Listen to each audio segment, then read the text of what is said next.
The anime begins at Saren Private Academy, where we meet Alya Mikhailova Kuju, a girl of Russian descent who garners a lot of attention as she enters the academy. She is approached by Ando, a second-year student with a grand attitude, who introduces himself and mentions that his sister has spoken of her. He soon suggests they have lunch together, but Alya immediately declines, surprising Ando. He then calls her cold and proposes exchanging phone numbers, but Alya refuses again, saying she has no interest in him. This left Ando shocked and frozen, while Alya takes the opportunity to leave, reminding him that his necklace is against school rules. Shortly after, Alya arrives at her classroom 1B and greets her classmate, Masachika Kuzi. Initially, he doesn't respond because he is asleep in his desk, but Alya kicks his chair to wake him up and asks if he stayed up late watching anime. However, when she sees that he did, she tells him he never learns as he doesn't sleep well, watches anime, and then sleeps in class. Kuzi then explains that the anime ended at 1 a.m. and he talked about it with a friend for 2 hours. But she thinks he's crazy for doing something like that, to which he replies that if expressing your love for something, no matter the time or place, defines madness, then he will admit that he's crazy. Soon, Kuzi starts yawning, causing Alya to blush a little, but when he asks her what she said, she just responds that it was nothing and calls him pathetic to tease him. Not long after, Kuzi realizes he forgot his chemistry book and moves his desk next to hers to share. As class progresses, Kuzi keeps yawning, prompting Alya to poke him with her pencil, which made him raise his hand, causing the teacher to think that Kuzi wants to answer the question. However, not knowing the answer, Alya shows him the wrong one to embarrass him. Without hiding her intentions, she smiles as her teasing works and calls Kuzi adorable in Russian. We then learn a bit about Kuzi's past, where as a child he often played with a Russian girl who lived near his grandfather's house, which is how he learned to understand spoken Russian. He never thought it would lead to this absurd situation where a beautiful Russian girl teases him in a language he understands but pretends not to, fearing she would faint from embarrassment if she knew. After class, Alya sees Kuzi taking out his phone and reminds him that cell phones are only allowed for emergencies or as references. However, he responds that it is an emergency because the free pull in his game ends in 10 minutes. She isn't pleased with this and asks how he can do that in front of a student council member like her. But when he ignores her, she confiscates his phone and notices that he has won a character named Tsukuyomi. She soon notices that this is a reference to the Japanese moon goddess, but doesn't understand why her hair is gray instead of black. However, Kuzi mentions that it's a nod to the moon and that the character is very cute. Despite her annoyance, Alya returns his phone, and while Kuzi celebrates his win, she speaks in Russian saying that she also has gray hair before calling him an unfaithful piece of work. Understanding what she said, this made him nervous, but he decided to pretend not to understand and proceeded to ask what she said. But to his surprise, she tells him that she called him a gaming addict, making him turn to her and say that's disrespectful since he doesn't spend money on games. After that, Kuzi heads to the cafeteria with his friends. But a few minutes later, the girls from the student council arrive, including Yuki, Alya, and her older sister Maria Mikhailova, whom they call Masha. Kuzi's friends, Taki and Hiku, comment on how beautiful the sisters are, with Taki showing more interest than usual. However, Hiku thinks Masha has a boyfriend because she keeps rejecting boys, saying that she has a boyfriend. Kuzi even adds that if she didn't have a boyfriend, Taki wouldn't have a chance. But he complains and then talks about other options, mentioning Yuki and Alya. At that moment, Yuki makes eye contact with Kuzi, smiles mischievously, and approaches their table to ask if she can sit with them. Kuzi agrees and the others do too, with Taki feeling a bit nervous. Alya also sits with them, and as Yuki eats her ramen, she starts talking about the flavor. Seeing this, Alya asks if they are friends, to which Yuki responds that they have known each other since they were kids, having attended the same school since kindergarten. Hiku then asks if Yuki and Alya are friends, but Yuki says they are in the process of becoming friends and that she would like to be friends with Alya. This embarrasses Alya, who says she doesn't think she would be much fun as a friend, though Yuki's kindness starts to convince her otherwise. Suddenly, Taki and Hiku get up to leave, having finished their meal. Now Kuzi is left with Yuki beside him and Alya in front. She then moves her chair closer to his and asks if he's considered her offer to join the student council. But Kuzi replies that he's told her 1,000 times that he's not interested, even when Yuki thought that he would fit in well with her and Alya, especially since he has experience as a vice president. Seeing Alya doesn't know about this, Yuki explains that when they were in middle school, she was the president and Kuzi was the vice president. Kuzi mentions he only did it because she asked and that each candidate needed a partner for the elections. Later they leave and Yuki says goodbye while Alya tells Kuzi she's surprised they get along so well since she didn't think any girl would want to be his friend. This confuses Kuzi and he corrects her by pointing out that she is already his friend, which surprised her but soon acknowledges it. She then remembers she has student council duties and leaves, looking very happy. We then see a flashback of Kuzi's past, where he played in the park with a Russian girl from his childhood, communicating only in Russian. Back then, Kuze wasn't very fluent, but she helped him by correcting him when necessary. As she said goodbye, she leaned in to kiss his cheek, and suddenly Kuze woke up to a new day, having dreamt about that vivid memory. He comments that he learned Russian like crazy because he wanted to talk to her, but he even forgot her name. Arriving early to class, he starts cleaning since it's his turn along with Alya to take care of classroom maintenance. But when she arrives, Kuze notices that she's dirty, and she explains that a truck splashed her on the way. However, she mentions that she has spare socks, so it's no big deal. They then talk about him being in the student council with Yuki in middle school and asks if he doesn't want to join the student council again, and he says no. Suddenly, she starts taking off her socks right there, causing Kuze to quickly look away. Noticing this, Alya smiles mischievously before crossing one leg over the other and asks him to get a sock from her locker since she can't go now. She urges him to hurry, but when Kuze brings it, Alya asks him to put it on for her, which alarms him. She explains that it's a reward for bringing the sock, thinking it would be a good prize for someone like him. However, she then says in Russian that it's a reward for her too, making Kuze wonder why her expressions of affection in Russian surprise him so much. He thinks maybe her obsession with being perfect is exhausting her, and she's using him as an outlet, exposing herself emotionally like an exhibitionist. Seeing him distracted, she asks what's wrong, and he says he wanted to know what she said. Alya then explains that she called him a coward, then tries to put the sock on herself, but Kuze stops her and takes the initiative. He grabs her foot, causing her to get very nervous and exclaims she's not ready. As Kuze tries to put on the sock, she squirms and makes strange noises. When he finishes, his hand accidentally touches her thigh, and out of embarrassment, she kicks him hard. Later, Kuze begs for her forgiveness, which she accepts, apologizing for kicking him. When he says he's fine, she checks on him to be sure. Nervously, he steps back, saying he should thank her for showing him something precious. Realizing he might have seen something under her skirt when she kicked him, she understands he saw her underwear.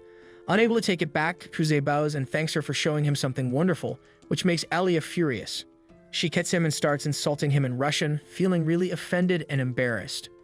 After this, Alya runs away and Kuze chases her around the school for 10 minutes until they are both exhausted. He takes the opportunity to apologize, and she admits she's partly to blame. Kuze then kneels and offers her a can of drink as a peace offering. Alya, being childish, thinks it's a poor act but loves sweet red bean soup and accepts it. She smiles slightly and asks in Russian if he wants a sip. This question makes Kuze alert, thinking this might lead to an indirect kiss. Still pretending not to understand Russian, he asks what she said. Alya replies that she mentioned there's nothing like something sweet after exercise, once again using the moment to tease him with her wicked smile. Missing the chance for an indirect kiss, Kuze feels frustrated. Some days pass by, and one afternoon Yuki asks Kuze to help her clear out the council room. He reluctantly agrees, not being used to physical work, but meets up with her regardless. They soon start chatting when suddenly Alya appears from behind some boxes, looking a bit annoyed at the closeness between Yuki and Kuze. He realizes that Yuki definitely set this whole thing up to mess with him, as she knows Alya likes him. However, during cleaning, Yuki keeps chatting with him while Alya, seemingly getting even more annoyed, tells Kuze to pay more attention to work. Yuki realizes this is the perfect time, so she excuses herself and leaves. Suddenly, Kuze hears Alya mumble in Russian that even she wants some attention too, telling him to come near her in Russian. Meanwhile, Kuze wonders what kind of thirsty thoughts someone must have to talk so openly. Thankfully for him, the remaining work gets sorted out pretty quickly, and as he is about to leave, the door suddenly opens and a tall senior enters the room, surprised to see it all so clean already. Yuki tells him that Kuze helped them, so he thanks Kuze and introduces himself as Ken, the president of the student council. He then tells Kuze that he has heard a lot about him from both Alya and Yuki, but Kuze starts feeling uncomfortable and decides to leave. However, Ken stops him, claiming that since he helped them after school, he will buy him dinner tonight. Politely refuses the offer. Kuze claims that he was just helping some friends, but before he can leave, Yuki jumps into the conversation and tells him that he should accept the gift as he will have to cook for himself at home anyway. Hearing this, Ken ends up making the decision for them and also invites both Yuki and Alya to join them for dinner. Later that evening, they all go down to a family restaurant and sit down while Ken thanks Kuze again for helping with the council work. Yuki tells him that Kuze is pretty good at physical work as he gets it done quickly. Moreover, he is an expert negotiator. Ken also immediately recognizes his talent and offers him a position in the student council. However, Kuze again politely refuses, claiming that he has done the student council work forever as he didn't really enjoy it during middle school. However, Ken also agrees that it is definitely a lot of work, but tells him that it has its own benefits as well. He tells Kuze that being in a student council means that he has an automatic recommendation to join the best colleges in the country. But even after this, Kuze shows no interest as he simply wants to watch anime and grow his harem. Unfortunately for him, Yuki wouldn't stop persuading him and tells him that they can run for the next council president once again, just like they did in middle school. But Kuze refuses more firmly this time, while Ken tells him that Yuki is going to have tough competition as Alya is also going to run for the council president. Having no idea about this, he looks at her for confirmation and Alya tells him that she's indeed going to run against Yuki next year during the elections. But before they could talk any further, their food arrived. After dinner, they all part ways as Ken heads in the other direction alongside Yuki, leaving Kuze to drop Alya back home. On the way back, Kuze asks Alya whether she is actually going to run against Yuki, but she doesn't seem very eager to talk about it and tells him that she will go on her own from there. Kuze soon bids her goodbye and heads back home only to find Yuki sprawled on the couch reading a romantic novel. It turns out that Yuki is actually Kuze's real sister, but because she wants to be his wingman, she is pretending to be his love interest to make Alya jealous and want him more. However, he tells her that he doesn't need her help and heads back to sleep. The next morning, he gets woken up by his annoying sister once again, who jumps on top of his Excalibur and tells him to get up even though it's a Sunday. This lovely sister then drags Kuze all the way to a mall to have some good breakfast, but she soon forces him to watch a movie with her. Initially, Kuze refuses Yuki's suggestion, so they head to a nearby clothing store instead. However, while browsing, Kuze notices Yuki's behavior has changed and asks what's up. She then tells him that she noticed something silver tailing them, so she's going to stop behaving like his sister. Kuze wonders what he should do, but before he can say anything, Yuki moves toward Alya and greets her warmly. Embarrassed, Alya pretends she just came to shop for clothes and met them by coincidence. However, Yuki asks Alya if she has had lunch yet and invites her to join them at a restaurant. She then asks if Alya likes spicy food, but Alya, having only had mildly spicy curry before, claims she is fine with spices. Yuki then tells her they are going to a ramen place that serves very spicy food and invites her along. But Kuze decides to come clean and tells Alya that the ramen is not just normal spicy. However, Alya feels like Kuze is trying to push her away to be alone with Yuki, so she decides to join them regardless. They soon head to the ramen place, which scares Alya as she has never seen such a demonic-looking restaurant before. Soon, they order a bowl of ramen each and Alya notices that Yuki is wearing quite boyish clothes today. Yuki then uses this to her advantage and tells Alya that she was in bed with Kuze this morning and borrowed one of his shirts for the day. Hearing this, Kuze spits out the water he was drinking while Alya looks at him darkly. He tries to explain, claiming that she just ended up jumping on his bed while he was sleeping, but Alya doesn't buy it for a second. Thankfully, the ramen arrives just in time, shocking Alya completely as she has never seen something so red and hot, except for your mother.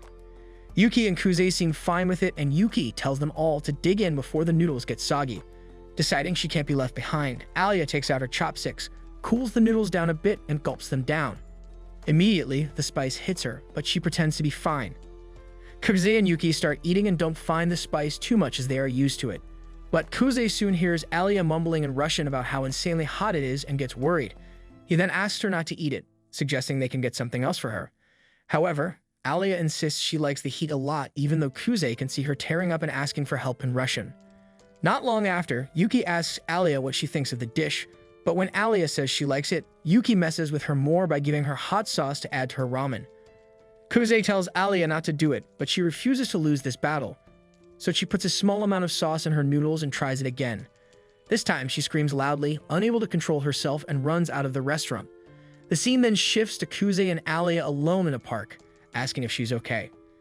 She replies that she is fine, but Kuze offers to get her some ice cream, and she immediately agrees.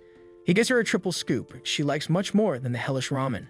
While she eats, Kuze asks why she wants to become the council president, which sours her mood quickly. She tells him that she just wants to try, but when asked if she has a partner, she replies that she doesn't, claiming she doesn't need one and can do it all herself. He tells her it doesn't work that way as she needs someone to run for vice president with her.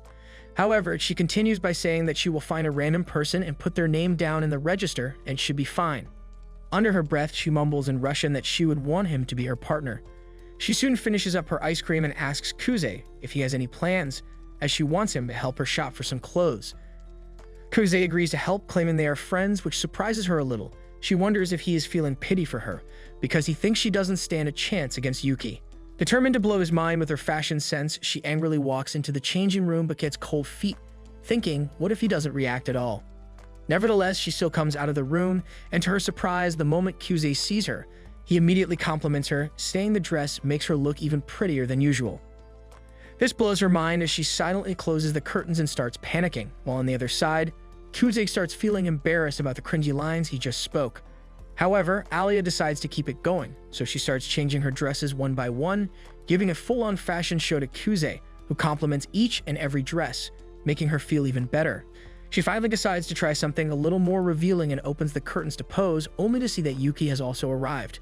Upon seeing her, she quietly backs off and shuts the curtains, feeling embarrassed and wanting to crawl into a hole.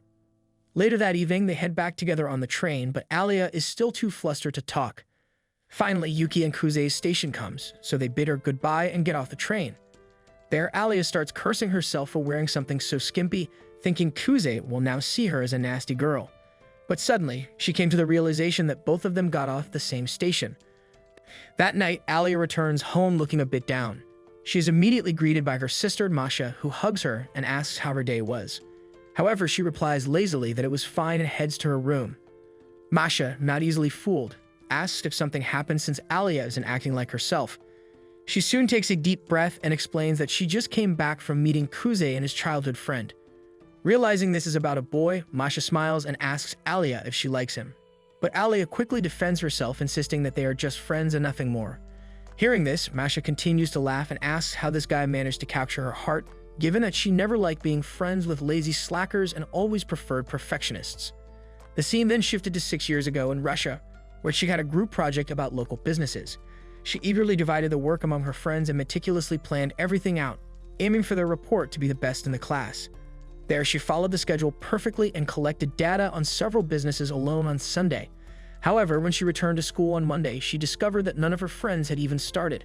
Frustrated, she told them their report would take a lot of time, but they seemed unconcerned, claiming they had a full week. However, one of her friends noticed her work notebook and pointed out that Alya had already written a whole essay. They told her to chill out as it was just a school assignment. But Alya, being a perfectionist, insisted they take it seriously. This led to a major argument, with one friend telling her to do it alone if she wanted perfection, and then leaving. That evening, Alya stayed late, continuing to work on the report every day until the results were revealed. But to her disappointment, another group won because their report was more cohesive, while Alya held back tears, clutching the work she did alone. As she walked home with tears in her eyes, she decided never to depend on anyone again, believing they would always disappoint her. After that, she passed a difficult exam and transferred to Japan. On her first day, she gave a speech at the ceremony, immediately becoming a favorite. After the assembly, when class was about to start, she noticed Kuze sleeping on his desk. She then woke him up, telling him class was about to begin, and he groggily told her speech was phenomenal. Alya then introduced herself, expecting everyone at this prestigious school to be perfectionists like her. However, she soon realized most students were slackers, especially Kuze, who never brought the correct books, was behind in physical education, and slept through math class. As time passed, she withdrew into her shell, disappointed once again. Then one day, the school festival arrived. Their duties were divided, but despite being behind, the students remained relaxed and went home, while Alya worked overtime sewing the banner. However, she hurt herself and put on a band-aid when suddenly, the door slammed open and Kuze entered. Alya was surprised to see him after school hours, but he told her she shouldn't overwork and should go home. At this point, Alya was prickly and told him to mind his own business as she had a lot of work to do.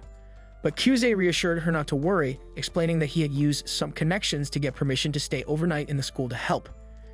He had also made friends in the handicraft club and convinced them to assist with the festival work. With more people to help, he urged her to relax and go home. Overwhelmed, Alya teared up and confessed that she couldn't relax because she wanted to create a festival that everyone would genuinely enjoy, refusing to compromise on quality.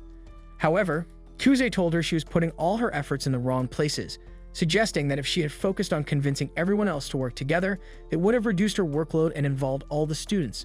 Frustrated, she left the room, wondering what his problem was. The next day, everything changed. Kuze had somehow motivated everyone to do their best for the festival, resulting in a flurry of ideas and enthusiastic participation.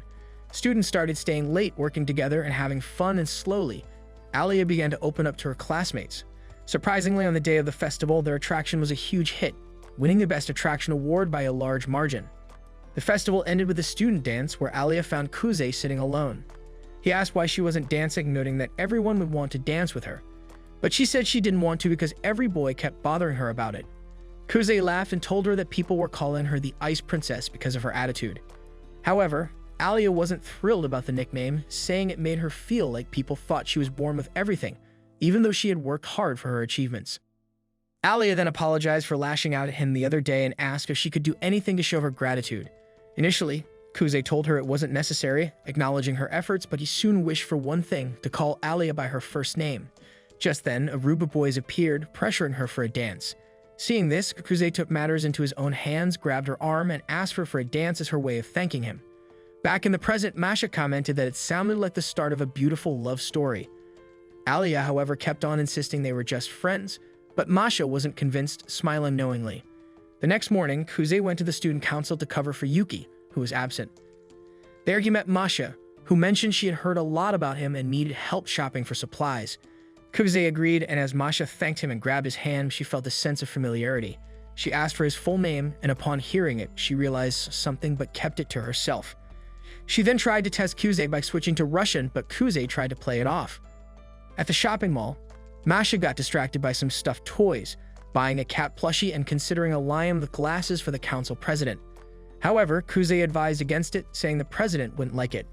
They then ended up buying a cat that resembled Alya and continued to a tea shop, where Masha tried different brews. There, Kuze suddenly remembered his parents' separation when he was young, explaining how he stayed with his dad while Yuki went with her mom, forcing the siblings to be separated. Coming back to the present, he found Masha looking worried. Turns out she noticed his pained expression and hugged him, stroking his hair. This shocked him, bringing a wave of nostalgia and a sense of familiarity and relaxation. However, the moment was cut short when he accidentally burned himself with a hot teacup, while still wondering why Masha's touch reminded him of his childhood. Upon arriving at the student council room, Masha shows the new mascot to the president. Kenzaki admits the creature is cute but hopes Masha doesn't plan to keep it there. Kuze then places the supplies they bought on the table and Kenzaki thanks him, commenting that he can't imagine what would happen if Masha had gone shopping alone. However, Kuze knows well that the council would turn into a theme park designed by a 6-year-old. The president pats Kuze on the shoulder and asks if he's reconsidered joining the council, but Kuze remains firm in his decision, though he doesn't mind helping out occasionally. Suddenly, Masha suggests he join in name only, and Kuze understands she wants him to join, but he's unsure why the president is so insistent. Kenzaki then turns the question around, asking why Kuze is so determined not to join, as he believes there's more to it than just the workload. However, Kuze explains that he doesn't feel worthy of being a student council representative, but the president disagrees, reminding him that he was an excellent vice president in middle school. Unbeknownst to him that it was this sole experience that convinced Kuze he's not suited for the role, as he felt he had no relevant goals in that position. Suddenly, Kenzaki confesses he became president to win the heart of a girl he liked. Can't help but laugh. Kuze asks if Kenzaki is serious and to prove his point, so he shows a photo of himself as an unconfident boy in his last year of middle school.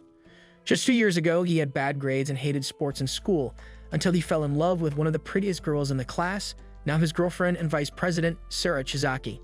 He believes that Kuze doesn't need a proper reason to join, knowing that Masha only joined because Chizaki asked her to. Kenzaki then reminds Kuze that he has already shown his capabilities as vice president once, which is proof enough that he has nothing to be ashamed of.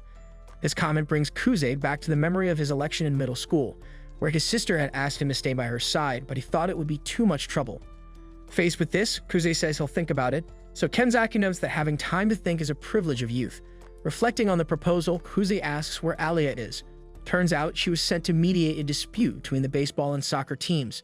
The baseball team needs the field for their inter-school games, but the soccer team has made it to the regional qualifiers and also needs the field. Neither team wants to give in, especially since the baseball team is visited by scouts who recruit players for professional leagues, and their captain has been featured on TV. Usually, Chizaki mediates between the clubs, but she's busy with important matters in the kendo club, so Kenzaki sent Alya to gain experience, though she's having trouble. Hearing this, Kuze excuses himself to check on the situation between the teams. Meanwhile, in the locker room, Alya is sweating bullets amidst a group of determined athletes. Trying to control everyone's anger, Alya emphasizes that belittling others won't solve the situation. However, the soccer goalie asks if she has a better idea, so she suggests they use the nearby Riverside Park to train since it has both baseball and soccer fields. But the school's field is in much better condition, so no one wants to give it up. This fact reignites the argument, and Alya tries to be heard once more, but is drowned out by the boys shouting. Faced with this, she feels like a failure who can't influence people. This then reminds her of when she was younger and decided she wouldn't trust people anymore, only to regret it later. It was that day where she resolved to do everything alone because no one could keep up with her pace. Now she pays the price for having isolated herself and scorned interaction with others. Thinking about it, Alya concludes that she is completely alone, and this feeling brings tears to her eyes, especially since she is sure it's her own fault. In Russian, she quietly asks for help, as if someone could somehow hear her. Suddenly, Kuze awkwardly enters the locker room and apologizes for interrupting. He then announces that he is responsible for general matters of the student council and has been sent as reinforcement for the mediation. The scene shifts to moments earlier, where Kuze had been listening to the argument and how Alya was trying to calm everyone down.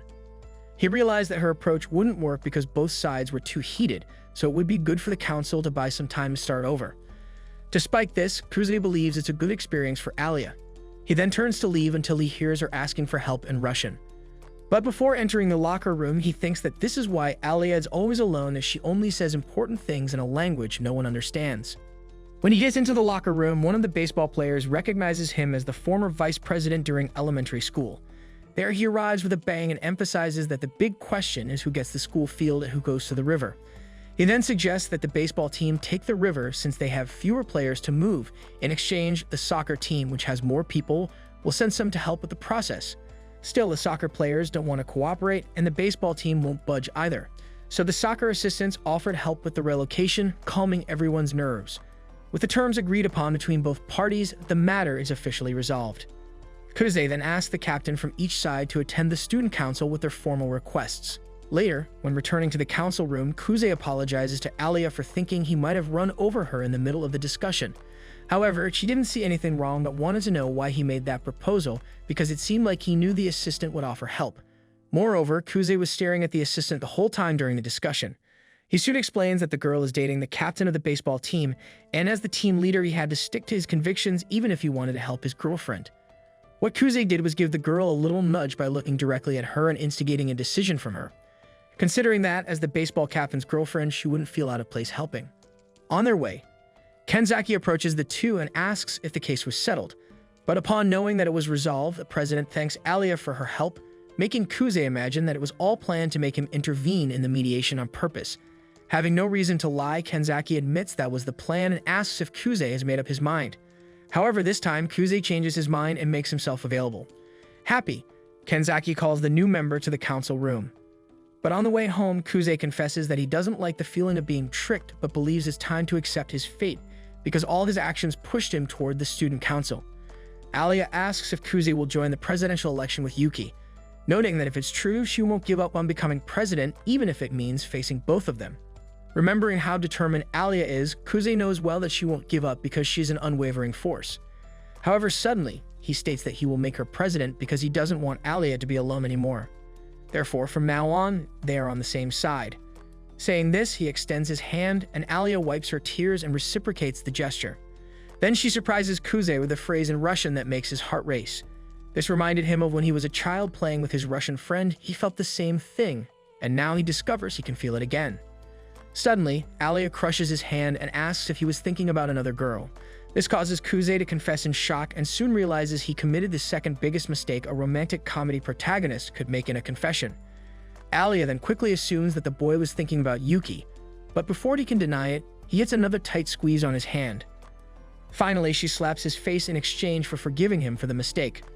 This causes Kuze to fall, but then she extends her hand to help him up.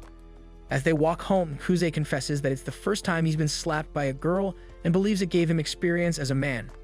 In response, Alya comments that the boy must have hit his head on the ground in the fall unless he has a defective brain from the factory.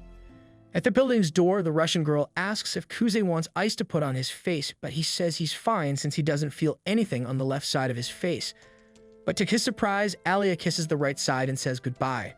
When she goes up to her room, Alya panics, remembering that she says she loves Kuze in Russian. She starts denying to herself that she indeed feels that way about him, pretending she just got carried away by the heat of the moment. Even if she's in love, hypothetically speaking, her priority is to be elected president of the student council, and that's what she should focus on right now. However, Alya can't stop imagining tomorrow when she returns to school and Kuze says he didn't mean it when he said they were on the same side. At that moment, her older sister arrives and says she met a wonderful person. She then shows a stuffed kitten and says it looks like her sister, although Alya doesn't think so. Later, Masha comments that Kuze is a great guy and understands why her sister fell in love with him. Although Alya denies it, her sister warns that she needs to confess her feelings to him as soon as possible because any day she might end up losing the one she loves to someone else. At the same time, Kuze was wrestling with the internal struggle everyone faces after saying something they perceive as stupid or cheesy in front of someone they want to impress. He was quite sure Alya had confessed her love for him. Initially, this gave him hope that the things she said in Russian weren't just jokes. But she seemed genuinely serious when she said it today, yet Kuze couldn't believe that someone like her could love him, given his low self-esteem. He preferred to think that Alya had simply gotten caught up in the moment and acted impulsively, thinking that in his mind she was probably at home screaming into her pillow out of embarrassment and regret. Having grown up watching his parents fight, Kuze saw love as fragile and unreliable, sometimes even a waste of time. Although he had promised to stay by Alya's side, he still felt guilty for once abandoning his sister, leaving her to bear the Su family name alone. When Kuze arrived home, he noticed Yuki's shoes at the entrance, despite her saying she'd be out. He headed straight to the bathroom, where Yuki had left the door open and was caught undressed. Although Yuki screamed and called her brother a pervert, Kuze suspected she had planned it, reasoning that leaving the door unlocked wasn't a wise way to ensure privacy. To his surprise, Yuki confessed she had done it on purpose because they had never experienced a classic sibling scene where a brother accidentally walks in on his sister dressing. She insisted that every pair of siblings should experience this at least once in their lives. But Kuze told her that such ideas only made sense in her crazy otaku brain. However, Yuki was determined to see the scene through to the end, even breaking the fourth wall by looking at an imaginary camera for a fan service photo. Kuze questioned her actions, and she explained that she was looking at a camera only an idiot couldn't see. Annoyed, he grumbled again, so Yuki declared that this was her reward for tricking her brother earlier, but Kuze retorted that he didn't want to be rewarded by seeing her and his own sister in her birthday suit. However, Yuki insisted he had taken a secret peek, prompting Kuze to explain that seeing everything at once wasn't enjoyable. Shocked by such an outrageous statement, Yuki regained her composure and agreed that was indeed the trick, making sure to find out if he had taken a look. Feeling cornered, Kuze admitted he had accidentally seen her oranges, igniting another round of bickering. Later in Kuze's room, Yuki asked if he had finally decided to join the council. He admitted he had, but he planned to support Alya for president. This declaration upset Yuki, making her feel like she was losing her brother to the Russian girl. She couldn't understand why she couldn't keep her brother entertained with her own charms, or perhaps Alya had some special allure she wasn't aware of. Kuze then asked his sister to be a bit less graphic in her description, but she continued to tease him. First, she wondered if he wanted to be the first to honk his sister's oranges, but then recalled that it already happened in elementary school. Reflecting on this, Yuki's humor vanished and she assumed a serious expression, recalling the day they collided during a game of tag when Kuze accidentally touched something he shouldn't have. He then remembered how quiet his sister was back then, causing Yuki to lose her composure and demand that he pamper her instead of judging her past behavior. She then handed him her hairbrush, and he brushed her hair without complaint, apologizing for choosing to support Alya for student council president. However, Yuki didn't mind. In fact, she liked the idea of experiencing a classic sibling rivalry just like in books and movies. Despite his lingering guilt, Kuze assured her he hadn't stopped liking her because of it, and Yuki had no doubts about that. Before leaving the room, she stated that they were now rivals, but Yuki made it clear she was willing to forgive his betrayal and would welcome his support if he ever changed his mind about Alya. However, Kuze felt uncomfortable when his sister referred to his choice as a betrayal, but he assured her that he wouldn't abandon his Russian waifu. Yuki, on the other hand, was convinced that he would eventually change his mind. With that, she said goodbye to her brother, and outside his room, she lamented not being the one to motivate him. Despite pretending not to care much in front of him, she didn't like losing. When morning came, Kuze woke up with a lingering doubt, wondering if he had hurt his sister during their conversation the previous day. Knowing Yuki was emotionally unstable, he intended to make it up to her for not supporting her for student council president. However, he was soon proven wrong as she attempted to prank him only to get stuck under the bed in the process. Instead of pulling her out, Kuze jokingly threatened to cover her and end her life once and for all. Later, Alya was deep in thought, feeling some anticipation for the arrival of the boy she liked. Every time a man entered the room, she was startled, thinking it was Kuze. She tried to stay calm and act normal, but got another scare when Kuze actually arrived. She then quickly pretended to be unbothered to hide her feelings, but despite her efforts, it was becoming increasingly difficult to ignore the glow she saw around him. When Kuze sat at the table and chatted with his friends, he displayed a much more cheerful mood than usual. This caused the Russian girl to wonder why he hadn't arrived, yawning like always. Somehow, she felt he was adjusting his behavior to be around her, just as he had promised yesterday. Meanwhile, during a volleyball game, Alya was lost in thought when a teammate called her attention to the ball coming her way. She immediately jumped up to spike it, scoring the winning point. Later, during the boys' game, Kuze wasn't so lucky, getting hit in the back of the head by a ball during his team's serve. Getting a bump on his head, the poor guy tried to recover while his stomach growled with hunger. Alya soon approached to check on him, but he assured her it was nothing serious. For some reason, Alya placed her hand on her own forehead and then on Kuze's, giving him a prime view of the Mountain Everest that Yuki didn't possess.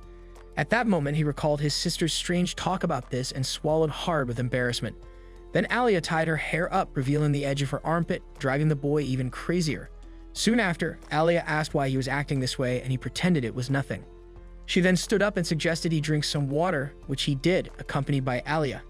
Like the Russian girl, the Japanese boy was finding it hard to stop staring at his friend, trying his best to calm his tiny little sword by diving into the water. Amidst all this, Masha arrived to chat with our man, who is now staring at the clouds. Weirdly, he talked about the blue sky and everything around it, but inside, all he could think about was how much he had come to appreciate gym uniforms after today. Masha then asked if he had a towel to dry out from the water fountain, but the guy was old school and preferred to let the sun do the job. Without warning, Masha pulled Kuze's head down and started rubbing it with her towel, causing him to get the view of his lifetime. Feeling jealous, Alya pulls her friend back to the classroom and asks Masha to do the same. On the way back, Kuze was already wondering where this was going and closed his eyes when Alya spoke to him, expecting a scolding. However, the Russian girl was asking if he was feeling better, showing the same kindness as yesterday. Curious about her sudden, affectionate mode, he asked if Alya wasn't being too nice, and she replied that she was worried because he'd been acting strange all day. However, Kuze simply explained that he forgot to eat breakfast, which explained his lack of energy. He also tells her that he didn't sleep in class today because he had a good night's sleep, which made Alya furious because she could hardly sleep last night, thinking about what he had said. Annoyed, she walked away, and Kuze was glad because this was the Alya he knew. At the end of the day, he asked Alya to stop by the student council room, but she was too angry to respond. Still, she followed the path he wanted, so he silently followed behind. In one of the hallways, the soccer and baseball players were acting like army recruits in front of the council room. Not understanding anything, Kuze opened the door and came face to face with Chizaki, who was carrying a bamboo katana on her shoulder. As he was about to close the door, claiming he knocked on the wrong door, a girl stopped him. However, she soon returned to her normal behavior and explained that she was just angry because she thought it was the soccer and baseball guys coming back. Chizaki was furious because she had sent a junior student to mediate the conflict between the teams, but from what she heard, they all ignored her and kept fighting like fools. For this reason, the senior student used the bamboo sword on some of them. Kuze thought it was excessive to carry a sword, but the girl was sure that a bamboo strike wouldn't kill anyone. But as soon as she said this, she started laughing, and Kuze forced a laugh to not make the situation worse, as he knew Chizaki well, and some boys even called her Big Sis because of her behavior. Kenzaki soon intervened to ease the tension, explaining that his girlfriend didn't hurt anyone but just threatened them if they didn't agree to behave nicely. Irritated for being exposed, Chizaki slapped the boy, who thought his shoulder would get dislocated. At this moment, Masha arrived at the meeting and asked the couple not to fool around in the council room. Embarrassed, Chizaki apologized to her boyfriend, but he responded that it was good to take those slaps because they relieved some of the pain he was feeling. Still feeling guilty, the girl claimed she couldn't control her strength, so Kenzaki promised to prepare to become a punching bag if that's what it takes to be by her side. With that said, Chizaki pulled the man closer to her, making Kuze wonder how on earth this turned into a romantic scene. Alya then joined in the fun, and they both laughed at what was happening. Then Masha came closer and commented that the two really got along, making Alya blush. Now it was Yuki's turn to arrive late, and with that, the student council meeting finally began. But first of all, the president asked the newest member to introduce himself, so he said his name and mentioned that he would be running for the presidential election alongside Alya. Kuze introduces himself as a big fan of Otaku media, willing to chat about it with anyone interested. The president then announces that Kuze is officially part of the council and assigns him to assist Masha as his first task. Kenzaki assures that Kuze will quickly adapt to his new role thanks to his experience as vice president. However, he mentions that working with the girls will be an exciting challenge, especially since the council is short-staffed and it's a good opportunity for Kuze to prove himself. But Yuki interrupts, saying she needs to go to the art club to discuss their next exhibition. She requests Alya, the organization's treasurer, to join her since the project budget will likely be a topic of discussion. Alya agrees and the president gives them the green light. As they leave, Kuze senses that trouble might arise and Alya shares the same feeling. While heading to their task, Alya can't resist calling Yuki for a chat. So Yuki agrees and suggests they use an empty classroom nearby. Inside, Alya reiterates her intention to run for president alongside Kuze. She doesn't apologize as she doesn't believe she's doing anything wrong, but she feels she should say it personally to Yuki. However, Yuki sees no need for an apology as Kuze himself chose this path. Yuki admits she felt bad for not being Kuze's choice for the election, but goes further by confessing she loves him, which surprises Alya. To make things more intense, Yuki claims she loves him more than her own parents and provocatively asks if Alya loves him too. Initially, Alya replies that Kuze is just a friend, but Yuki presses on to know if Alya has feelings for her brother. Relentlessly, Yuki pushes Alya against the wall until she admits she doesn't know if she's in love or not. After a pause to gather courage, Alya confesses she won't let Yuki have him. Yuki, pleased to hear this, calls her council colleague to join her at the art club. Since she heard Kuze and Masha calling Alya by her nickname, Yuki decides to do the same and asks to be called by her first name in return. Meanwhile, Masha and Kuze work together, and Kuze notices that Masha is highly efficient when it comes to delivering results. On the other hand, the president's girlfriend, Chizaki, is extremely clumsy. Kenzaki realizes things aren't going well and suggests Chizaki help with the library's restocking. Eager to prove herself, she rushes to her new task, while Kenzaki expresses his impatience with her blunders. Once she's gone, he explains that despite Chizaki's clumsiness, she is a formidable force in club and committee discussions. To avoid embarrassment, Kuze comments that every council member has their strengths and weaknesses. With the president's departure, Masha suggests taking a tea break and has everything needed for a great drink, including milk, sugar, and even strawberry jam. Kuze recalls that this jam is used in Russian tea and requests a cup, thinking black tea is more common for Russians in winter. But Masha explains that it depends on the family as hers drinks it year-round, a habit passed down from her mother, who loved the drink. Kuze mentions his fondness for Russia, sparked by watching Russian movies with his grandfather as a child, and reveals he studied Russian intensely to speak with a girl he loved in his childhood. They soon enjoy the Russian tea, and Kuze is enamored with the flavor. He soon watches Masha eat jam separately from the tea and curiously asks why, but she says it's just for preference. As he tries to follow her lead, he finds the jam too sweet. At this moment, Alya and Yuki return after finishing their task, so Masha offers them tea, which Yuki eagerly accepts, while Alya is less enthusiastic after her challenging encounter with Yuki. Suddenly, Alya sits close to Kuze, explaining that sitting at the corner of the table is considered bad luck in her country. Despite her day not going well, she sits so close that Kuze is pushed to the other side, while Yuki shoots a jealous look at her council colleague. The Russian girl doesn't hold back, so Kuze realizes he's caught in the middle of a battle. To ease the tension, he asks Masha if it's true about sitting at the corner of the table, and she confirms it, adding that according to local culture, single people who sit at the corner will never marry. However, the older sister then asks if the younger one has found someone to marry, but Alya pretends she just didn't want to sit on the edge, switching to her native language to say it's too early to think about marriage. Student Masha serves her sister a plate filled with jelly before the tea. Later, Kenzaki announces that the work for the day is done, and since the second-year students still need to discuss something with the teachers, the freshmen can go home. Walking home with Alya, Kuze senses his sister did something wrong because the Russian girl seems irritated. But as they walked past a family diner, he invited Alya inside to talk about her candidacy for president. Despite agreeing readily, she mutters in Russian, upset that this isn't a date.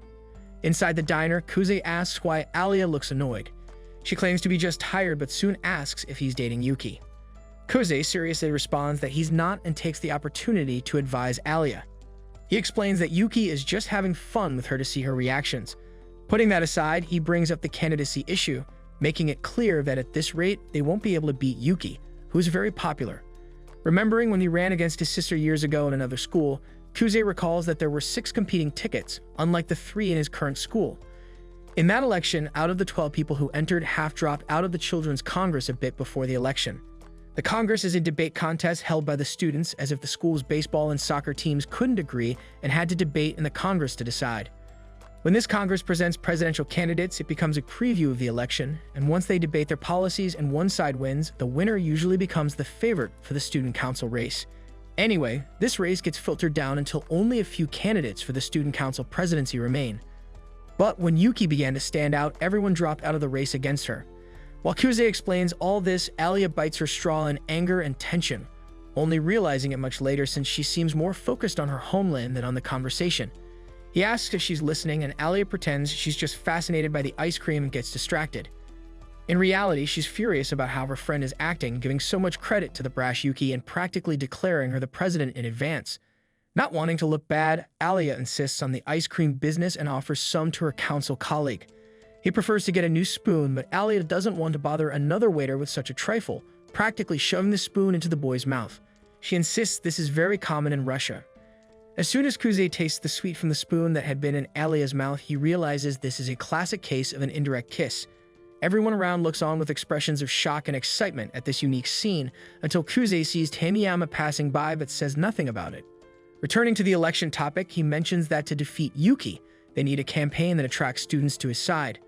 Using Kenzaki's candidacy as an example, Kenzaki had been elected despite running against a former president from an elementary school. His strategy was that the journalism club published articles mocking and belittling him, thinking he was still the chubby bullied kid from school. However, people saw his significant transformation along with his grades, seeing this as a case of overcoming adversity. People began to support him for the presidency, so Alya having such a story would be beneficial. With that said, the two turn to the table and start wondering what to do with the spoon that had the indirect kiss until Kuze confesses that the situation makes him a bit nervous. Alya teases her friend, thinking he's better with girls. He asks if this is really common in Russia, and she replies in her native language that she would only do this with him. Kuze is starting to anticipate such responses, so he doesn't freak out this time. Returning to the presidency topic, he says they need to build a great opening speech for the student body to start laying out the strategy they discussed. Although Alya isn't sure what to say, Kuze advises that the key is to be spontaneous and not hide anything from the people, as this creates real identification. After all, he finds the Russian girl captivating just the way she is. With that, she replies in Russian that she wants more compliments and would love to know in detail what he meant by that. Setting that aside, a spicy dish Kuze ordered is served at the table. When he offers some, the girl is terrified of embarrassing herself in front of the boy she likes but wants to be a good sport and accepts a spoonful. While the angel and devil in the boy's mind debate whether to do it or not, Kuze apologizes for what he's about to do and ends up giving her some. Also tense in the small bowl he separates, there is simply an entire chili pepper, which Alya puts entirely in her mouth and chews.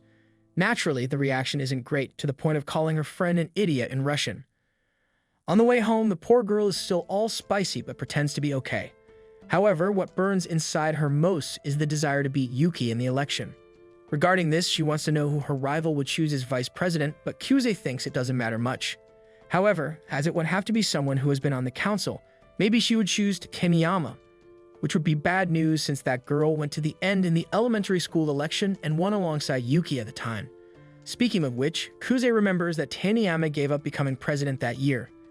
The next day, Yuki introduces Kimishima Ayano from Class 1C to the council. Ayano states that she will take care of general council matters alongside Kuze, so Kuze glares at his sister, knowing she is certainly planning something. As Kuze exits the room, he hears a faint voice calling out for a master. She then asks him to follow her and Kuze complies. They move to a quieter area where Ayano inquires if it's true that Kuze is running for the presidency with Alya. When Kuze confirms, Ayano reveals that his grandfather, the head of the family, is furious. The old man doesn't want Kuze interfering with Yuki's path to greatness.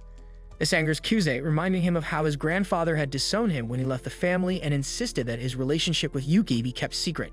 Sighing at the situation, Kuze asks Ayano if she's here to probe his intentions on someone else's orders. But Ayano explains that as Yuki's retainer, it's her duty to understand what the other side wants. Kuze assures her that he has no intention of going up against Yuki, but had to make a move to advance the plot with Alya. However, Ayano struggles to understand and questions if Kuze is hurting Yuki on purpose to protect Alya's dream because he has feelings for her. Kuze firmly responds that he's helping Alya simply because what he wants to do and instructs Ayano to relay this to his grandfather. Before leaving, Ayano asks Kuze what he feels for Yuki, and Kuze tells her that Yuki means the world to him and that hasn't changed. Later, Kuze is hanging out with his friends when Takeshi and Hikaru excitedly show him a magazine featuring women with large mountains and ask him to pick one. Initially, Kuze tries to explain that he's not into such things, but not wanting his friends to think he's interested in men, he ends up picking a brown-haired girl. The boys then tease him, pointing out how the girl looks a lot like Masha. Before further questioning if Masha is someone Kuze thinks about when his shield hero is rising, but Kuze reminds them that Masha has a boyfriend. Suddenly, Kuze feels someone glaring at him. When he turns around, he finds Alya staring at him. Kuze quickly clarifies that the magazine belongs to Takshi. But as Alya takes her seat, the boys continue to press Kuze about his type in women. Eventually, Kuze admits that he wants to date a woman who he can also be friends with. However, after hearing this, Alya whispers in Russian that she would be the perfect match, making Kuze blush. This then made him suddenly recall a girl from his childhood and reveals that he wants someone with a bright smile. His friends agree, noting that it's important for a girl to be approachable. But Alya, who is known for her cold demeanor, becomes annoyed by Kuze's preference and makes a fuss. She then scolds Kuze for having a preference, and Alya confiscates Takshi's mommy magazine. Meanwhile, Yuki asks Ayano if she's satisfied with her investigation, and Ayano responds that her faith in Kuze has been restored and relays everything Kuze said during their conversation. But when Yuki asks how serious Kuze was, Ayano reveals that he was so serious it made her tremble.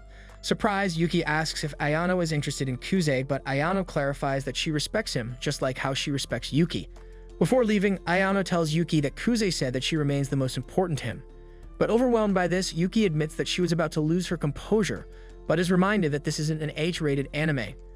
To further please Yuki, Ayano mentions that everyone believes Yuki will win the election, thinking Alya's challenge is reckless. Yuki please expresses her excitement for the upcoming showdown with Kuze, finally having the chance to prove who the better sibling is. Later that day, the student council gathers in the room where Alya, Yuki, Masha, and Ayano are playing bluff. Meanwhile, Kuze, Kenzaki, and Chizaki watch from a distance. The boys discuss how Alya may seem cold but is actually quite emotional, while her older sister Masha is harder to read. Chizaki even jokes that Masha seems a bit unhinged, and Kuze agrees with her. Their conversation is interrupted when Ayano, ever diligent, catches their attention. Kenzaki, curious, asks if her obedience stems from her role as a retainer, to which Ayano replies that she learned everything from her grandparents. Kuze adds that Ayano's grandparents used to work for Yuki's family. But when Chizaki and Kenzaki ask about her parents, Ayano explains that they're office workers and that she became a retainer both out of admiration for her grandparents. She goes on to admit that she trained throughout her childhood to become the best retainer anyone has ever seen. Just then, Masha joins the group, revealing that Alya scolded her for being annoying. While Kenzaki and Chizaki worry about Alya's well-being, Kuze and Masha assure them that Alya is actually enjoying the game with Yuki, which is a rare occurrence. Wanting to grab some refreshments, Masha asks Kuze to accompany her to the vending machine.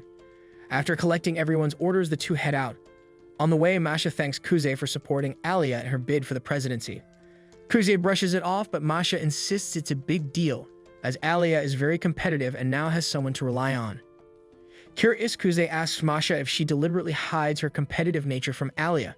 However, Masha admits that Alya is a serious child who gives her all in everything she does, and she doesn't want to become another obstacle for Alya to overcome. As they approach a vending machine, Masha explains that she's going the extra mile for Alya because sibling relationships are complicated. This makes Kuze reflect on his own sister, wondering if Yuki is pretending to be clueless for his sake. He quickly dismisses the thought, concluding that Yuki is actually just clueless. Masha then accuses Kuze of doing the same thing, but Kuze admits that he acts like a jerk simply because he wants an easier life. In response, Masha pats his head and commends him for doing the bare minimum. The next day, Alya is confronted by Taniyama, who sternly accuses her of manipulating Kuze into partnering with her.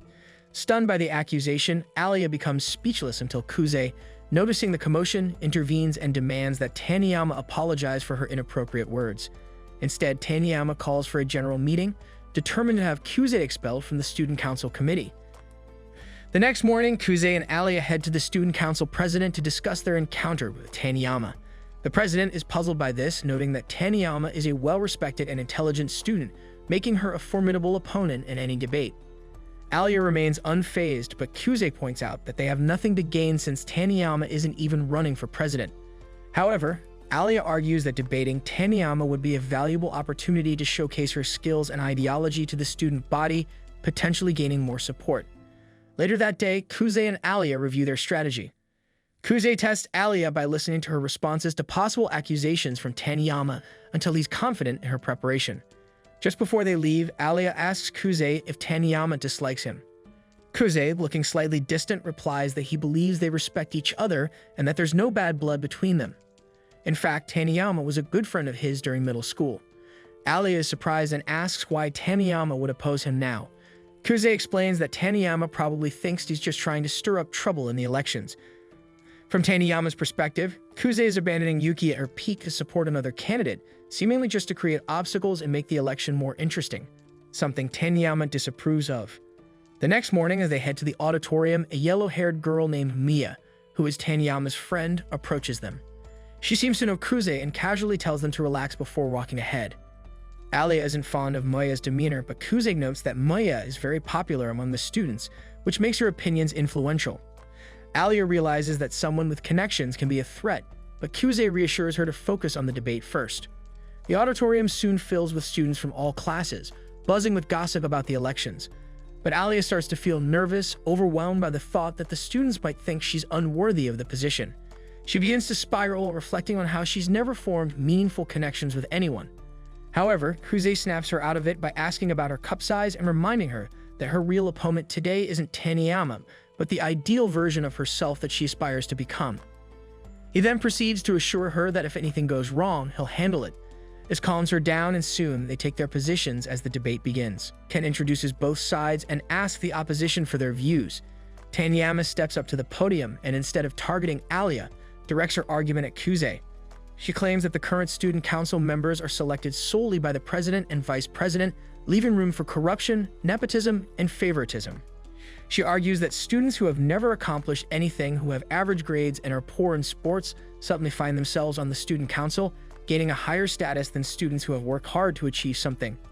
Taniyama continues by suggesting that student council members should be selected based on their grades and extracurricular performance by the teachers to eliminate lazy slackers who do nothing but create chaos. Her speech impresses the audience, who applaud as Ken calls Alya to defend her views. Alya confidently approaches the podium and begins her rebuttal. She explains that the school prides itself on student self-governance, which demonstrates that students are mature enough to manage their own affairs. Furthermore, she argues that if Taniyama believes the student council needs teachers' help for something as simple as selecting members, it shows that Taniyama lacks confidence in her abilities. Alya also asserts that academic grades aren't everything. People have their own strengths and weaknesses. A student who is average academically might possess excellent social and problem-solving skills, which are crucial for the student council. However, the moment Kuze realizes that Alya has secured her position, Taniyama interrupts, firing off a series of questions. But her questions are weak, and Alya calmly addresses each one, leaving Kuze smiling. Taniyama had thought Kuze was her rival in this debate, but in reality, it was always Alya. Struggling to maintain her footing, Taniyama asks what would happen if the president or vice president went rogue. Before Alya can respond, some students start causing a commotion, labeling Alya an outsider and claiming that Taniyama is better suited for the council. This distraction shakes Alya's concentration, causing her to lose track of her thoughts. Just as Alya is about to break down, she feels Kuze's reassuring hand on her back. Taking the microphone, Kuze jokes that Alya lost her voice because she was busy with him last night, and then takes over the debate. But instead of sticking to the points, he launches into a stand-up comedy routine, roasting the president for no apparent reason. Kuze humorously argues that if teachers were responsible for selecting the student council members based on academic performance, Ken would never have become president because of his poor grades and unflattering past as a chubby loser in his first year.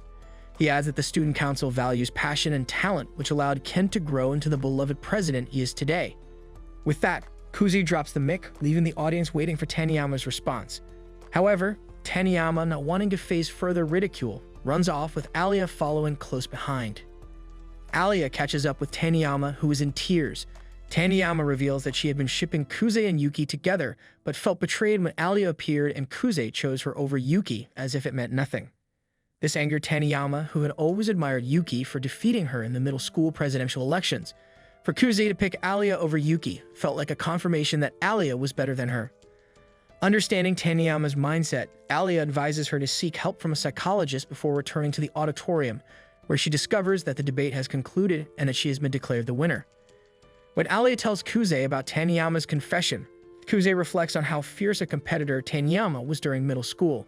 She had accepted defeat against Yuki and Kuze, believing she could never surpass them. Alya, determined, tells Kuze that she will work hard to become someone Taniyama respects as much as Yuki, so that she can earn her approval of their partnership. Kuze smiles at this but grows somber when Alya asks why he chose her over Yuki when they had such a strong partnership.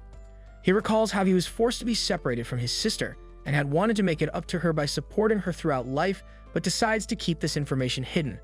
Instead, he tells Alya that he never truly wanted to be vice president and hated the spotlight, but he owed Yuki a favor and was forced into the role. This time, however, things are different, as he genuinely wants to support and work with Alya, whom he believes will make an excellent president. Alya is pleased with the conversation, and Kuze then asks why she decided to run for the presidency with him when she could have chosen someone else. Alya responds in Russian, and for the first time, even Kuze doesn't understand what she says. She immediately gets up and starts walking away, leaving Kuze to follow, asking what she had just said.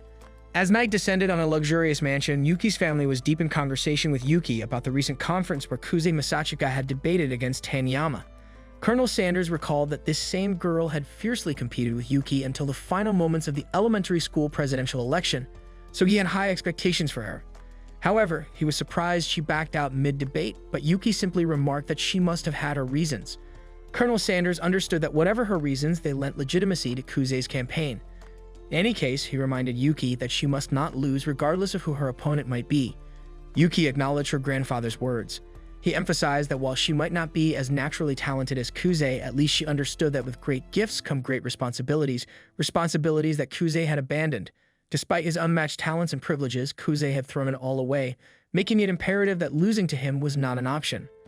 After this conversation, Yuki's mother inquired if she was still close to Kuze. When Yuki confirmed that she was, her mother expressed relief and advised her daughter not to worry.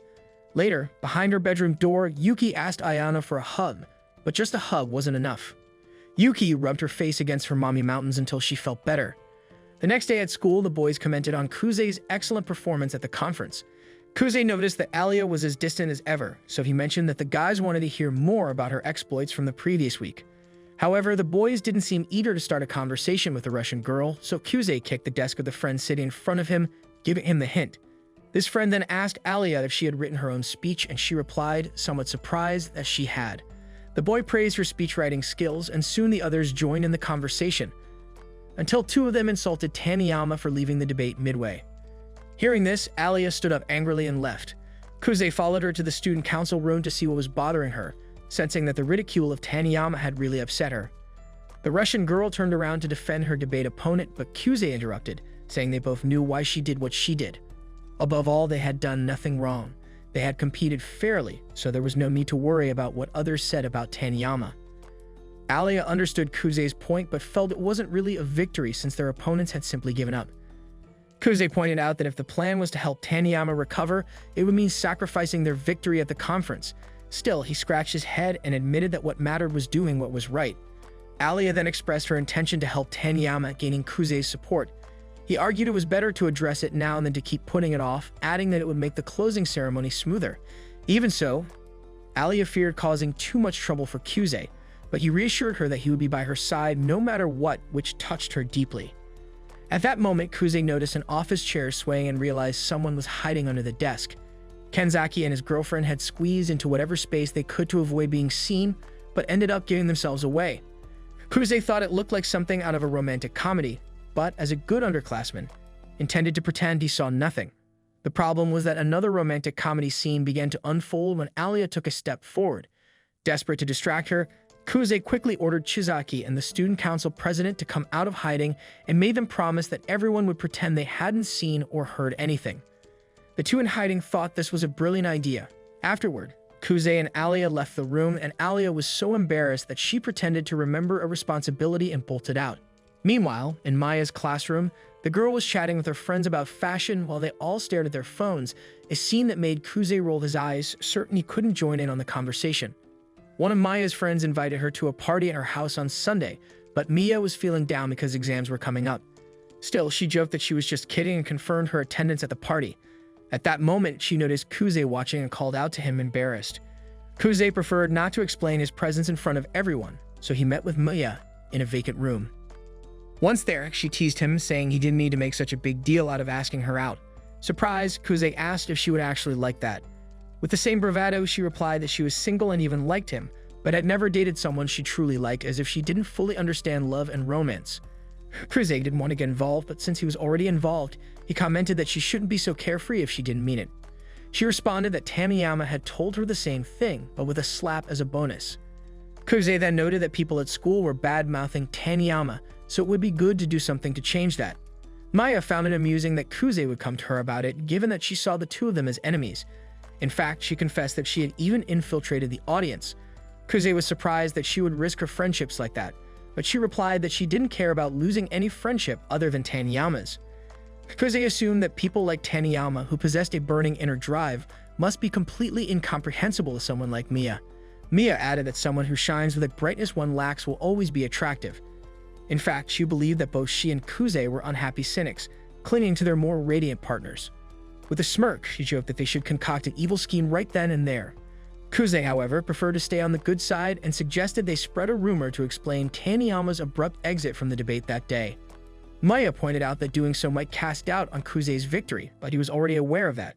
With nothing to lose, Mia agreed to the plan and left abruptly. Moments later, Ayano entered the room with Yuki, startling Kuze. Yuki accused her brother of getting too close to Mia, who she considered an enemy, which was why they decided to eavesdrop. Not buying this explanation, Kuze pressed for the real reason.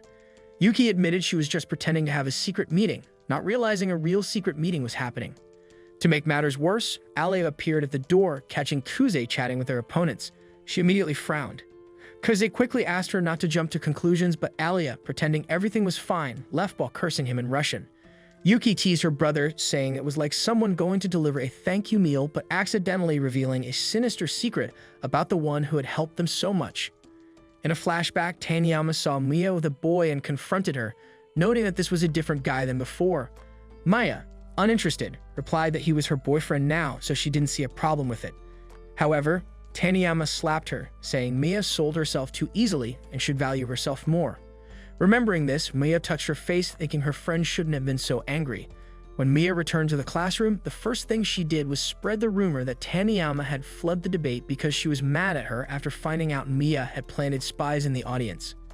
Meanwhile, in another classroom, Kuze tried to explain to Alya that he had run into Yuki and Ayano by chance, but the Russian girl didn't seem to believe him, pretending to be happy about seeing three childhood friends so close. Fed up with the drama, Kuze changed the subject and asked if Alya wanted to study with him after class. Alya, offended, asked if this was some kind of joke. Regardless, they ended up meeting in the student council room. Though Alya was sitting too close to Kuze for his comfort, she asked if there was a problem. He said no, but inside, he was terrified someone might see them so close. No sooner had he said that than Yuki and Ayano showed up, asking to study alongside them. Alya muttered in Russian that she would rather be alone with Kuze, nearly giving him a heart attack. During the study session, Alya noticed Kuze was only looking at the solutions to problems instead of learning how to solve them. Yuki and Ayano explained that he had always studied like this for some reason. Changing the subject, Kuze asked Ayano if she had any questions. Seeing her reluctance to admit she did, he assured her he wouldn't make fun of her or anything. On the other hand, Ayano would have preferred Kuze to scold her and call her a useless waste of space, so she was disappointed. Alya then asked if the three of them were really childhood friends because they seemed even closer than that. Before the question could be answered, Masha entered the room with her famous tea and served it to everyone. She found a book on hypnosis and asked whose it was. Kuze explained that Chizaki had confiscated it from someone the other day. Masha whined for her sister to hypnotize her, but Alya ignored her, so Masha started pestering Kuze, who didn't know how to say no. Eventually, Kuze began to perform hypnosis on Masha, asking her to focus on his finger and repeating that she was getting sleepier and sleepier. When he clapped his hands, she fell into a deep sleep. Kuze quickly flipped to the part of the book on undoing hypnosis, and according to the instructions, touched Masha's shoulder, bringing her back to reality. Alya didn't believe her sister was telling the truth, so Yuki suggested that Alya be hypnotized to see for herself. Kuze repeated the process and successfully put Alya to sleep, accidentally catching Masha in the trance again. Yuki saw potential for mischief in this situation and suggested a more mischievous act of hypnosis, while Ayano thought of something more innocent, like discovering a personal secret from the two. Ignoring Ayano's suggestion, Yuki induced the two girls to become increasingly flirtatious. Both Alya and Masha stood up, with Masha pulling Kuze onto her lap. Yuki became frustrated because she hadn't expected Masha to be the one forming a harem, while Kuze pleaded to leave but wasn't allowed to. Alya, feeling uncomfortable in her clothes, began slowly taking them off, with Masha following suit. Kuze quickly tapped Alya's shoulder before things got out of hand, while Ayano did the same with Masha, but it didn't work. At that moment, Chizaki opened the door and saw the whole scene. Yuki quickly explained what was happening, prompting Chizaki to spring into action and neutralize the hypnotized girls with slaps, waking them up. She then prepared to beat up Kuze for seeing the girls in such a state. After all the chaos with hypnosis, a Russian-Japanese girl, and death threats, Kuze craved nothing more than some peace and quiet home to focus on his studies. Yet despite his best efforts, his mind kept drifting. After all, the latest episode of Brain Hazard Asterisk, the hottest anime at the moment, had just dropped. He tried to block it out and concentrate on his work, but it just wasn't happening. Glancing at the clock, he realized the episode was already out, and he found himself stuck in that classic struggle between leisure and responsibility. Right then, Alya called, though she didn't have any particular reason. Playfully, Kuze asked if she missed hearing his voice, and she responded in Russian, teasingly asking if there was something wrong with that. The moment Kuze heard those words, he imagined himself falling over. Alya remembered he had once told her he tended to get goofy when alone, so she asked if he was managing to study. Kuze admitted he was struggling to stay focused and asked her how she managed to stay on track in moments like this. To help motivate him, Alya suggested a bet, with exams starting the next day. If Kuze ranked among the top 30 students in school, she'd do anything he asked. If not, she would get to make a request. Without thinking much, Kuze agreed, saying it sounded like a win-win, but quickly caught himself and warned her that he wasn't up for any strange or masochistic demands. Alya shrugged it off and dropped a hint in Russian, but Kuze pretended not to understand. The deal was made, and Kuze noticed that Alya wasn't too fazed by his outbursts, which had been happening more frequently lately. Kuze then pointed out that Alya was starting to annoy her big brother, but she was quick to remind him that they were the same age. He then mentioned that her birthday was November 7th, while his was April 9th, making him older. After this comment, Alya's enthusiasm seemed to fade, and the conversation grew awkward before they said goodbye. As he hung up, Kuze reflected on how Alya had somehow sensed he was losing focus and wondered if they were developing some sort of mental connection. In reality, Alya had called because she was spooked by a horror movie but couldn't bring herself to admit it. What really upset her, though, was learning that Kuze's birthday had already passed and he hadn't said anything about it.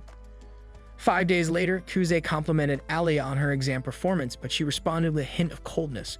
To lighten the mood, Kuze quickly invited her to talk about the upcoming graduation ceremony on their walk home.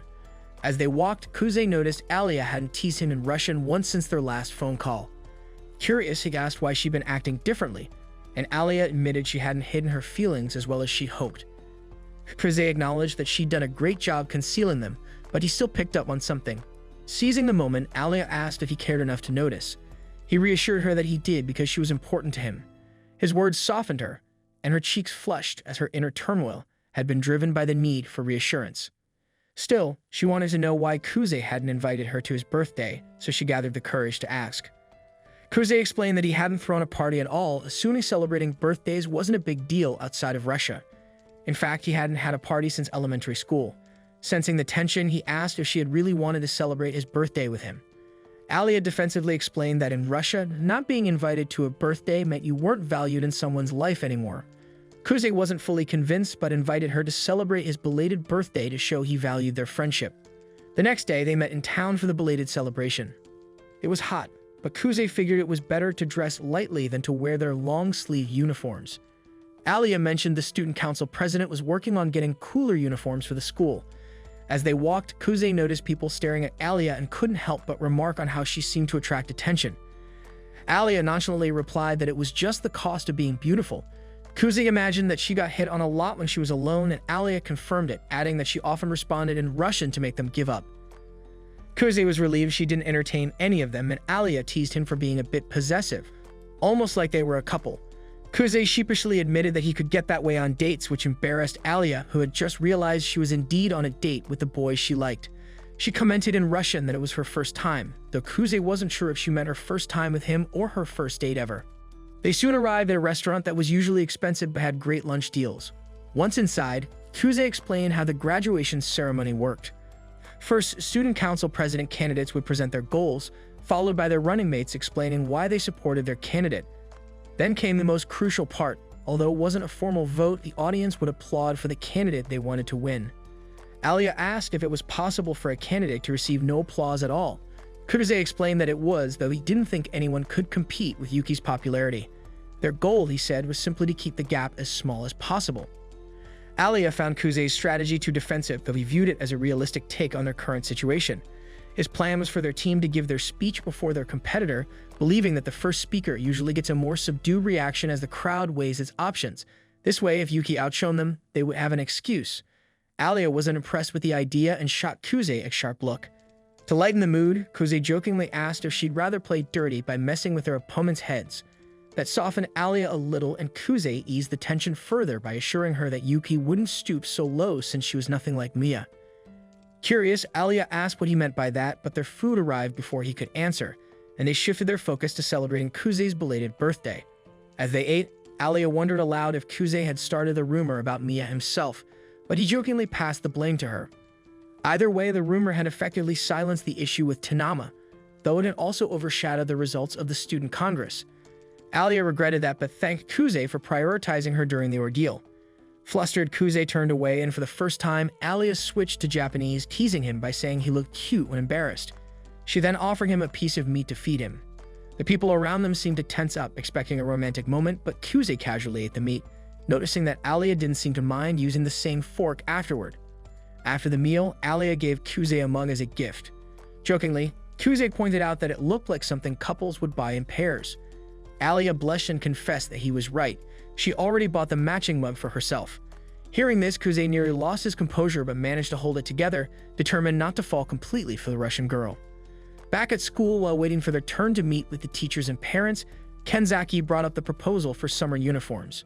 Kenzaki informed everyone that the new uniforms would likely be implemented after summer break, with plans to announce it as a surprise during the closing ceremony. Yuki supported the idea, saying no one should have to wear blazers in the scorching heat. The president gave full credit to his beloved Shizaki, and she returned the favor, creating a little love bubble between the two, oblivious to everyone else. Amid the romantic atmosphere, Masha awkwardly served Kuze tea, and he could tell she was still uneasy about the whole hypnosis incident. Just then, Kenzaki's parents arrived, signaling the start of his meeting. As Masha got ready to wash the dishes, Kuze offered to help. While they worked, Kuze took the opportunity to apologize for the hypnosis, but Masha reminded him that it had been her idea. In fact, she was curious about what happened while she was hypnotized. Kuze explained that she had pulled him and Alya in and stroked both of their heads. Masha was relieved that it hadn't gone further, but had heard that Kuze had watched the whole thing. Despite her scolding, Kuze found her more cute than intimidating when she got angry, and to punish him, Masha playfully squeezed and pulled his cheeks. Masha's mom called her to the meeting, leaving Kuze to finish the dishes. Once done, he returned to the student council room, where Yuki took advantage of their alone time to clear some things up. Before she could, Kuze mentioned that he needed to pick up his grandfather. Yuki, not wanting to be ignored, forcefully hugged him, saying she had felt lonely without her big brother around and needed some affection right then and there. Kuze played along for a moment but was interrupted when his grandfather called to say he'd arrived. Meeting his grandfather at the entrance, Kuze joked that the old man looked like an Italian mobster in his white suit. His grandfather replied that he'd forgotten to wear sunglasses to complete the look. When Kuze asked where he got the suit, the old man proudly explained that he'd spent his entire pension on it for the occasion. During their conversation, his grandfather asked if Kotaro was coming, but Kuze explained that Kotaro had just been transferred to the Japanese embassy in England. Their chat was interrupted when Alya showed up, only to be enthusiastically greeted by Kuze's grandfather, who was obsessed with Russia. Trying to keep the situation under control, Kuze explained his grandfather's eccentricity while Alya's mother, Kuju Akimi, introduced herself. She mentioned that her daughter always talked about Kuze at home, much to his embarrassment. Hoping Alya's stories were all good, Kuze suddenly realized his grandfather had disappeared, only to find him asking Alya if she married Kuze and joined their family. Kuze rushed to regain control over the situation while Alya's mother playfully teased her daughter about the marriage talk. After the meeting, Kuze ran into a woman named Yumi, triggering a long-forgotten memory from his childhood. To make things more awkward, Yumi greeted Kuze's grandfather, calling him father. Days later, Kuze recalled how he had always tried to impress his mother with his accomplishments. However, as time went on, she started looking at him like an irritating parking ticket. Determined to win her approval, Kuze practiced the piano harder, but she only told him to stop filling the air with desperate noise. Kuze suddenly snapped out of his unpleasant memories and realized he had caught a cold. Later that day, Alya arrived at his house, bringing medicine from Yuki. Although Kuze tried to send her away, Alya claimed Yuki had insisted she nurse him back to health.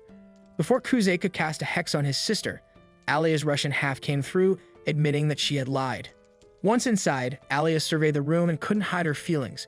When Kuze asked what was wrong, Alya told him that she was shocked a room could smell like how your room would smell every night. She offered to make him lunch, suggesting a remedy to help with his cold, but when she mentioned it would take 4 hours, Kuze said he'd settle for plain porridge. Heading to the kitchen, Alya noticed the mug she had gifted him and felt a small surge of happiness seeing him use it. Refocusing, she prepared the meal and soon returned to serve Kuze. He was more grateful for the maid cosplay she was wearing than the food itself, so Alya played along, serving him while he ate. He complimented her cooking skills, causing her to blush hotter than his fever. Alya then asked about his parents, and Kuze revealed he only had a single father who seemed to work wherever milk was being sold. After finishing his meal, Kuze took the medicine and Alya said she'd study in the living room while he rested. Later, when Kuze woke up, he was shocked to see that he had overslept. Expecting Alya to have left, he was surprised to find her still there. Only now she was in the middle of some sort of maid contest, where Ayana was putting on an impressive show. She rushed to help Kuze, but he pointed out that he could get into trouble for being that close to her chest without consent. Alya, trying to seem calm, warned Ayano about social distancing, but Ayano insisted it was part of her duties. Alya pointed out that Ayano was Yuki's maid, not his, but Ayano claimed Yuki had sent her there since Alya couldn't offer the same level of service. Resigned, Alya decided to leave, hoping Ayano would take care of Kuze. After Alya left, Ayano served Kuze some of the dishes Alya had made. Tasting it, Kuze was amazed by how good it was. Ayano then offered him more medicine, and before long, Kuze was feeling drowsy again. Ayano suggested giving him a bath, but Kuze declined. She hinted at more ideas involving taking off his clothes, but Kuze jokingly told her he'd rather dream about taking hers off. Once in bed, Ayano continued to be a bother, so Kuze ordered her to go back to Yuki and call it a night, finally freeing him. The next morning, Kuze woke up and realized he had overslept once more. When he asked Ayano why she skipped school for him, she replied that his health was more important and quickly went to prepare lunch. Kuze's appetite returned, but Ayano advised him to take it slow, offering him more medicine. Suddenly, Kuze had a strange feeling and asked to see the package. He realized the medicine had been making him sleep. When he asked Ayano why she hadn't warned him, she simply apologized and cheekily suggested he punish her. Kuze, suspecting Yuki was behind all this, decided to head to school. Rushing to school, Kuze overheard students praising Yuki as the queen and realized he had really messed up. He found Alya sitting alone in a classroom and asked what had happened. She apologized, feeling guilty for wasting her efforts. She explained that it all started the previous morning when Yuki informed her about Kuze's cold. Since Yuki claimed to be too busy to help, Alya volunteered and was given his medicine and address. Afterward, Yuki asked Alya if she would make a guest appearance on the student council broadcast the next day, hoping to discuss the recent student congress. Alya firmly refused, saying she wouldn't talk about the debate again. Yuki brushed it off and pleaded for Alya to join the broadcast anyway. Reluctant but worried about losing more confidence, Alya finally agreed. Yuki then mocked Alya for not trying to win the debate, calling her laid back, and that's when Alya noticed Yuki's unsettling smile, the kind that reminded her of your creepy uncle. Yuki then told Alya that she was practically a sitting duck, and Alya realized there was more to this broadcast than she thought. Yuki revealed her plan to exploit Kuze's illness, but Alya warned her not to underestimate her just because she was alone. Yuki taunted her further, saying Alya could run to Kuze for help, but Alya insisted she didn't need anyone and could take Yuki on herself. Before the broadcast, Alya prepared as much as she could, and she was caught off guard when Yuki apologized, saying she was sorry for being rude to a dear friend. Yuki explained that she had been forcing herself to be ruthless to achieve her goals. Alya, soft-hearted as ever, accepted Yuki's apology, interpreting it as a sign of how serious Yuki was. But Yuki wasn't done. She shared the reason she needed to become president. She revealed that she used to have an older brother who was more talented and had all of her parents' expectations placed on him. One day, he disappeared, and ever since, Yuki felt it was her duty to fulfill the dreams he left behind. Just before the broadcast began, Yuki turned the conversation back to Alya, asking why she wanted to become president. Alya froze under the pressure, and when the broadcast started, she could barely speak, as if she was better off handing the mic to a wall. The broadcast continued poorly, and Kuze, watching, quickly realized Yuki's plan. She was throwing Alya off her game on purpose. Afterward, Alya was beating herself up for falling for Yuki's tactics until Kuze stepped in and snapped her out of it, explaining how Yuki was laying the groundwork for the upcoming closing ceremony. Alya regained her composure but lost it again when she saw Kuze smiling with that unsettling grin again. Kuze admitted that he was finally starting to enjoy the challenge, and for some reason, Alya found herself strangely attracted to this confident daddy energy. Once things calmed down, Alya lamented that she didn't have a strong reason to run for president, unlike Yuki, who was driven by her family's expectations. Kuze encouraged her, telling her to hold her head high and reminding her how hard she worked for this. Alya teased him for sounding like someone confessing their love, and Kuze blamed all the romance-filled recaps for making him sound that way. Alya then agreed to continue fighting despite Yuki's tragic backstory. Just then, Taniyama and Miya walked in. Kuze asked what they wanted, and Taniyama apologized for her previous bad behavior, with Miya joining in. Alya accepted their apology, and Taniyama asked why Alya didn't mention her loss during the broadcast. Alya responded that she couldn't brag about a victory she didn't earn. Taniyama called her prideful, but admitted that thankfully she had no pride and was determined to set the record straight. Kuze figured that Taniyama intended to declare her loss during the closing ceremony, but he stopped her, suggesting a different plan. After discussing it, Taniyama and Miya agreed to help. Kuze then told Alya that they now had a chance to defeat Yuki. Alya asked if they were abandoning the idea of a draw, but Kuze firmly insisted that since Yuki had fired the first shot, they were going to destroy her in the end. The following morning, Alya rehearses her speech in front of Kuze, who is impressed, telling her that if she delivers it like this tomorrow, their victory is assured. Despite this, Alya remains unsure of herself and asks Kuze how he manages to connect with an audience.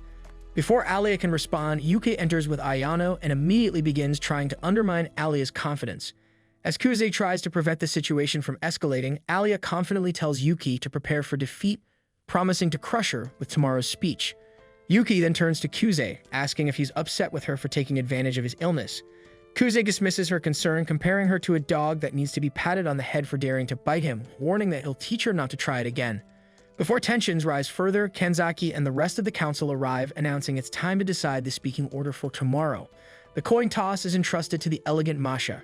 As the coin flips through the air, Yuki contemplates her brother's unusual behavior, as he normally prefers working behind the scenes rather than confronting her directly. When the coin lands, Alya guesses incorrectly, giving Yuki the choice. Weighing her options, Yuki decides to go first, figuring it will give her the upper hand, and calls Kuze's bluff. The next morning, the students gather in the auditorium, and one by one, the council members address the crowd. When Yuki's turn arrives, she confidently steps up to the podium and announces her intention to run for president in next year's elections. She promises that, if elected, she'll ensure every student is heard equally, with suggestion boxes placed around the school. Though the idea is simple, Yuki delivers it with such flair that the students begin to cheer for her. Alya watches, realizing that Yuki is playing a clever game again, winning people over without saying much of substance. Afterward, Ayano takes the stage. Her cute appearance grabs everyone's attention as she speaks about Yuki's hard work and self-improvement, drawing applause from the audience before she finishes. Finally, it's Alya's turn. She steps up and a room falls silent. As Kuze watches her closely, Alya starts her speech by speaking in Russian, catching everyone by surprise and forcing their full attention on her. After a few moments, she switches back to Japanese, admitting nervously that she had started in Russian due to her nerves. The crowd chuckles, unsure if it was intentional or not. This was all part of Kuze's plan. The day before, he had advised Alya that if she went second, she should start her speech in Russian to break the crowd's focus from the previous speaker. Now, with everyone's attention firmly on her, Alya delivers her real message. She openly admits she has no political accomplishments yet, having only recently transferred to the school, and she's still learning about the student council's responsibilities. But one thing she is confident in, her determination and hard work. Alya promises that no one will put in more effort than she will to achieve the results she envisions. Alya's speech continues with her expressing that no one should rest on their past accomplishments. She believes in always striving for more, even though her serious drive sometimes leads to failure. Alya recalls her involvement in helping her class win last year's Best Attraction Award at the school festival. Although it wasn't her effort alone, she recognizes that she still has much to learn to become a capable student council president. As she reflects on Kuze's words about her motivation and hard work, Alya shares her thoughts with the audience, admitting her flaws but emphasizing that she had the courage to stand before them and speak from the heart. She promises to improve one step at a time and even offers to withdraw her candidacy if she feels unfit for the role. Until then, she asks everyone to pay attention to her actions in student politics. Her speech ends with the applause building as the crowd begins to appreciate her sincerity. Kuze then congratulates her, declaring it's time to secure the win. Taking the stage, he immediately makes a bold move by revealing that he was the one working behind the scenes when Yuki was president. With a playful, shadowy pose, he earns a round of laughter, setting a relaxed tone. Kuze confirms his past role as Yuki's vice president and explains that he's no longer running with her because the ideal president needs charisma. Despite Alya's unconventional style, he emphasizes her authenticity, which is why he chose to back her instead of Yuki. Kuze then surprises everyone by announcing that Taniyama and Mia, two former rivals, will join the student council under Alya's leadership. As he brings them onto the stage, the crowd reacts with shock, followed by excited applause. Kuze praises Alya, telling her she is the one who made this happen. Taniyama, however, declares that she's now even with Alya and won't help with the campaign further, while Mia awkwardly mispronounces Alya's name but vows to stay by her side as an officer. Yuki, watching from the sidelines, acknowledges her loss in this battle but remains determined to keep fighting in the future. Later, Kuze finds out he ranked 33rd in the school's grade average, losing a bet that he placed in the top 30. As a result, he owes Alya a favor. Alya teases him in Russian, disappointed that he didn't win, but Kuze shyly asks her to call him by his first name, signaling a deeper connection now that they're seen as a united team. Blushing, Alya calls in Kuze again, leaving them both embarrassed. As they leave school, Kuze mentions they'll need to continue preparing for the election even during summer vacation. Alya, switching to Russian once more, responds with a smile, telling him that it would be her great pleasure. If you enjoyed the video and want more of it, please support the channel by leaving a like and subscribe. Let's help us reach our current goal of 20,000 subscribers.